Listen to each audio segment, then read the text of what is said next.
สบายดีพวกเราแม่นักศึกษาห้องB717ซึ่งวันนี้พวกเราจะมานำเสนอเกี่ยวกับวีซ่าจรรยาบรรณทางธุรกิจในหัวข้อภาพรวมของประเทศไทยด้านที่ตั้งประเทศไทยตั้งอยู่ใจกลางแหลมอินโดจีนในอาซีตะวันออกเฉียงใต้และมหาสมุทรอินเดียอยู่ระหว่างเส้นขนานที่5-21องศาเหนือและเส้นแหวงที่97-106องศาตะวันออกมีชายแดนติดกับลาวกัมพูชามาเลเซียและเมียนมาประเทศไทยมีเนื้อที่513,120 กิโลตารเมตรมีเนื้อที่ใหญ่เป็นอันดับ50ของโลกและเป็นอันดับ3ของอาซีตะวันออกเฉียงใต้รองจากอินโดนีเซียและเมียนมาไทยมีประชากรหลายเป็นอันดับ20ของโลกเฉลี่ยประมาณ69ล้านกว่าคนซึ่งประกอบมี77จังหวัดหรือ77แขวง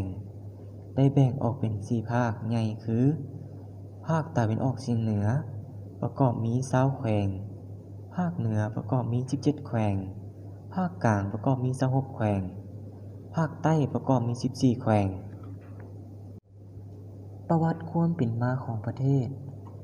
ทศไทยมีชื่อเป็นทางการว่าราชอาณาจักรไทยโดยมีบางกอกเป็นนครหลวงมีชื่อเดิมเอิ้นว่าสยามแล้วได้เปลี่ยนชื่อมาเป็นประเทศไทยในปีพ.ศ. 2482ซึ่งมีประวัติศาสตร์อันยาวนานและยังมีสถานที่โบราณอีกหลายแห่งเช่นอาณาจักรราธาวดีศรีวิไสยอาณาจักรสุโขทัยอาณาจักรรัตนโกสินทร์และอาณาจักรอยุธยาอยู่ในระยะปีพ.ศ. 1981อาณาจักรสุโขทัยเป็นผู้มีอำนาจสูงสุดในการปกครองหลังจากสิ้นสุดระยะอาณาจักรสุโขทัยมาฮอดระยะศตวรรษที่19แม้นอาณาจักรกรุงศรีอยุธยาเป็นผู้มีอำนาจสูงสุดในการปกครองอยู่ในปีพ.ศ.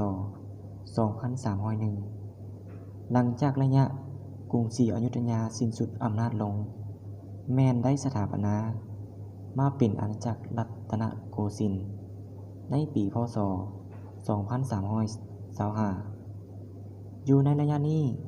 แม้นได้เต้าโฮมดินแดนเป็นบางส่วนจนมาฮอดวันที่24มิถุนายนปีพ.ศ. 2475ได้เต้าโฮมดินแดนครั้งใหญ่สุดแล้วเปลี่ยนระบอบการปกครองมาเป็นระบอบประชาธิปไตยหลังจากนั้นอีก41ปีจึงได้เลือกตั้งนายกรัฐมนตรีเป็นครั้งนำอิฐในปีพ.ศ. 2516จนสืบเนื่องมาฮอดปัจจุบัน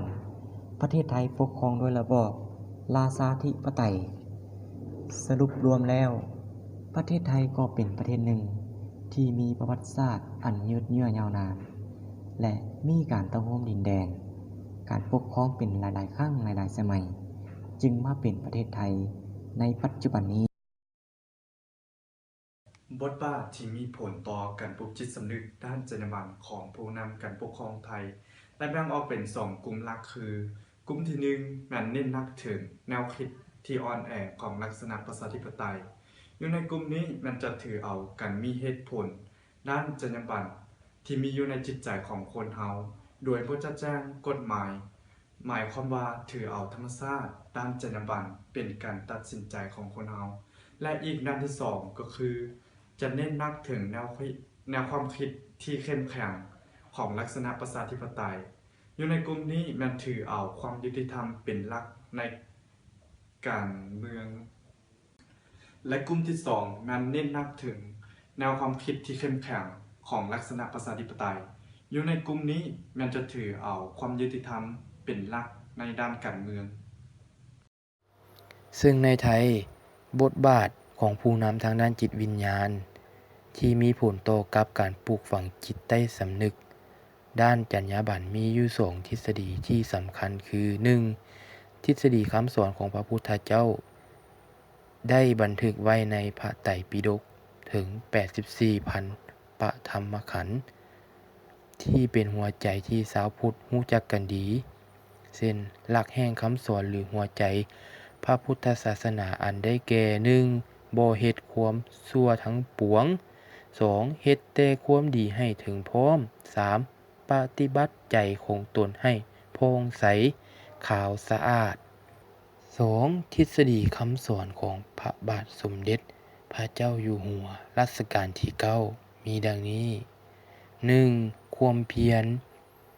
ต้องใช้ความอดทนเสียสละบ่ย่อท้อต่อสิ่งที่ดีงาม 2. อ่อนโยนแต่บ่อ่อนแอต้องรักษามารยาทอันดีงามรู้จักสัมมาคารวะบ่แข็งกระด้างเสียสละประโยชน์ส่วนตัวเพื่อส่วนรวม 3. ความพอเพียงพอในสิ่งที่ตนมียินดีในสิ่งที่ตนได้บ่โลภมากจนเกินไป 4. ประหยัดมัธยัสถ์บ่ใช้จ่ายฟุ่มเฟือยในสิ่งที่บ่จำเป็น บทบาทของผู้นำทางปัญญาซึ่งชาวไทยได้ถือเอาพระบาทสมเด็จพระเจ้าอยู่หัวในรัชกาลที่ 9 ซึ่งเป็นผู้นำทางปัญญาของชาวไทยซึ่งหลักการของพระองค์แบบพอเพียงในการแก้ไขปัญหาต่างๆเช่นโครงการในพระราชดำรัสที่ใช้ในการแก้ไขปัญหาน้ำท่วมได้อย่างมีประสิทธิผลพระบาทสมเด็จพระเจ้าอยู่หัวให้ความสำคัญว่าหลักการการเศรษฐกิจพอเพียงนั้นเหมาะสมกับวิถีชีวิตของคนไทยพระองค์สอนให้รู้จักประหยัดใช้ทรัพยากรต่างๆประหยัดรู้จักพอบ่โลภมากหลายเกินความพอเพียงสรุปทฤษฎีจากพระราชดำรัสมีอยู่3อย่างคือ 1. The king can do wrong 2. การมีสติ 3. การรู้จักความพอเพียงประหยัดโดยอิงตามหลักการแก้ไขน้ำท่วมทั้ง3ทฤษฎีนี้ถือเป็นการพัฒนาภาวะผู้นำสำหรับศตวรรษที่ 21 โดยแท้ในช่วงการแข่งขันหุนแหงทางเศรษฐกิจการแตกแยกการทำลายจากผู้ก่อการให้ภัยธรรมชาติการแตกความสามัคคีของกลุ่ม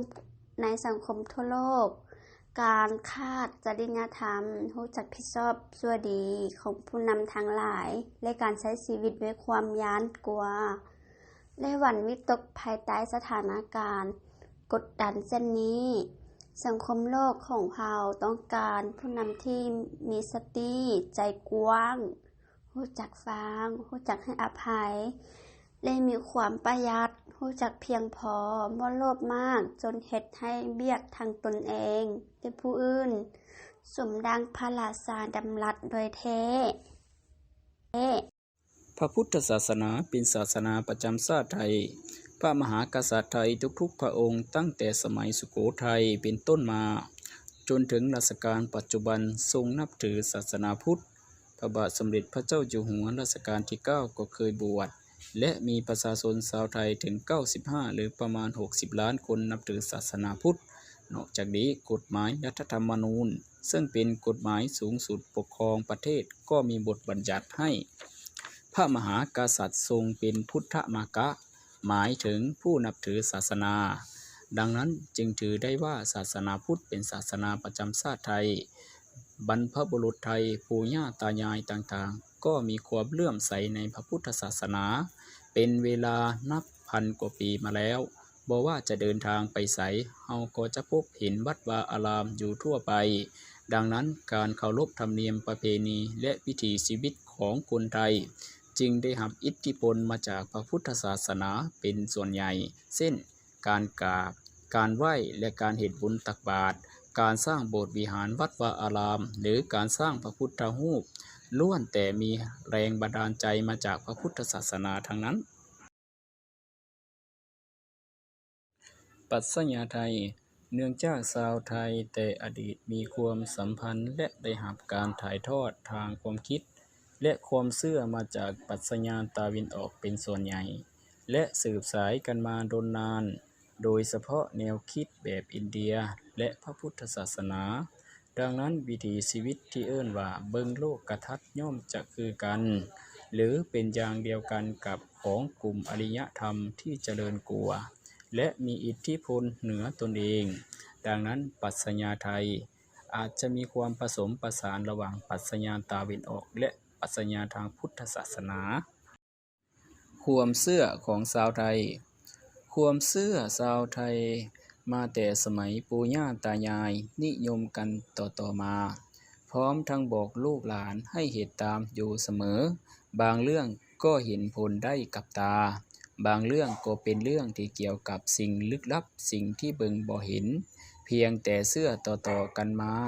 และอาจจะมีบางความเชื่อที่แผงไว้กลอุบายต่างๆนานา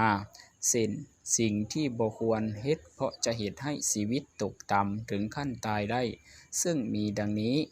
1. ห้ามใส่ชุดสีดำไปยามคนป่วยเพราะสีดำเป็นสีที่คนบูฮานถือกันว่าเป็นสัญลักษณ์ความถูกโศกการที่ใส่ชุดสีดำไปยามคนป่วยนั้นถือว่าเป็นการแช่งให้คนป่วยตายไวขึ้น 2. กลางคืนห้ามกวดเงินเพราะชาวไทยเชื่อกันว่า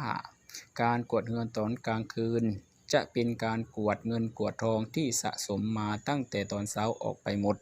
และยังมีความเชื่ออื่นๆอีกที่ชาวไทยนับถือกันบทบาทของสถาบันครอบครัวของชาวไทยสังคมไทยในอดีตสภาพความเป็นอยู่ของครอบครัวจะมีความใกล้ชิดสนิทสนมมีความผูกพันมีความสัมพันธภาพหนักแน่นแฟ้นมีความเคารพนับถือให้ความช่วยเหลือเบิ่งแยงซึ่งกันและกันปัจจุบันความเปลี่ยนไปในสังคมส่งผลให้สภาพครอบครัวไทยในอดีตเปลี่ยนไปเช่นครอบครัวปัจจุบันส่วนใหญ่จะเป็นครอบครัวเดียวจะมีเฉพาะผัวเมียลูกและอาจจะมีผู้ช่วยเฮ็ดเวียกเรือนพ่อแม่บ่ค่อยมีเวลาให้กับลูกหลายปานใดส่วนหลายลูกต้องจ้างคนอื่นเลี้ยงหรือให้ญาติพี่น้องเบิ่งแยงดูแลหรือต้องพาเข้าโรงเรียนก่อนวัยความบ่เอาใจใส่เบิ่งแยงดูแลลูกการทุ่มเทให้กับการทำมาหากินหรือสิ่งอื่นๆหลายกว่าลูกปัจจัยเหล่านี้เฮ็ดให้ลูกรู้สึกขาดความมั่นคงขาดความรักความอบอุ่นและขาดรูปแบบที่เหมาะสมที่จะยึดเป็นแนวทางได้เฮ็ดให้เด็กมีโอกาสง่ายต่อการเดินหลงทางที่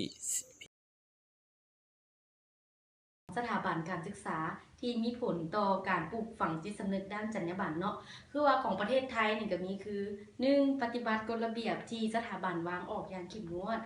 2. ให้ความสามัคคีร่วมมือกับหมู่คณะ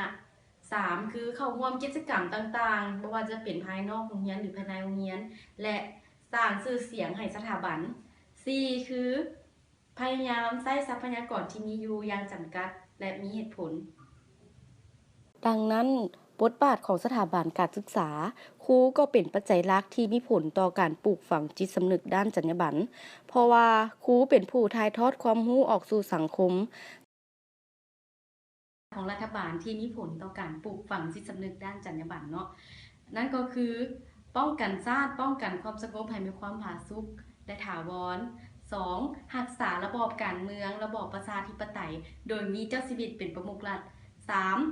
สร้างความเข้มแข็งทางด้านเศรษฐกิจสังคมให้มีความเจริญก้าวหน้า 4. ก็คือคุ้มครองและพัฒนาเยาวชนจะเป็นการคุ้มครองจัดสรรเงินอาวุโสให้ผู้มีอายุสูงผู้ทุกข์จนคนพิการให้มีความสุภาพให้มีสุขภาพที่ดีเนาะชีวิตที่ดีขึ้นและพึ่งพาตัวเองได้ตัวที่ 6 รับประกันและคุ้มครองศาสนาต่างๆรวมทั้งส่งเสริมความเข้าใจอันดีและความเชื่อถือของประชาชนที่นับถือศาสนาต่างๆตัวที่ 7 จัดทำและบริการโรงหมอเพื่อเฮ็ดให้ประชาชนได้รับการบริการสุขภาพอย่างทั่วถึงและราคาบ่แพงสำหรับผู้ที่มีรายได้น้อยมาตัวที่ 8 พัฒนาคุณภาพการศึกษาให้อยู่ในระดับดีตัวที่ 9 เนาะอนุรักษ์รักษาฮิตของประเพณีและวัฒนธรรมและไว้อย่างยืนยงและถาวรส่วนต่อมาคุ้มครองสิทธิและส่งเสริมบุคคลให้มีความยุติธรรมอย่างเท่าเทียมกันและส่วนตัวสุดท้ายแม้นจะเป็นการส่งเสริมความสัมพันธ์ในมิติจิต และความร่วมมือที่ดีกับต่างประเทศเช่นการให้ต่างประเทศเข้ามาลงทุนบ่การต่างประเทศเข้ามาท่องเที่ยวการแลกเปลี่ยนวัฒนธรรมต่างๆเนาะ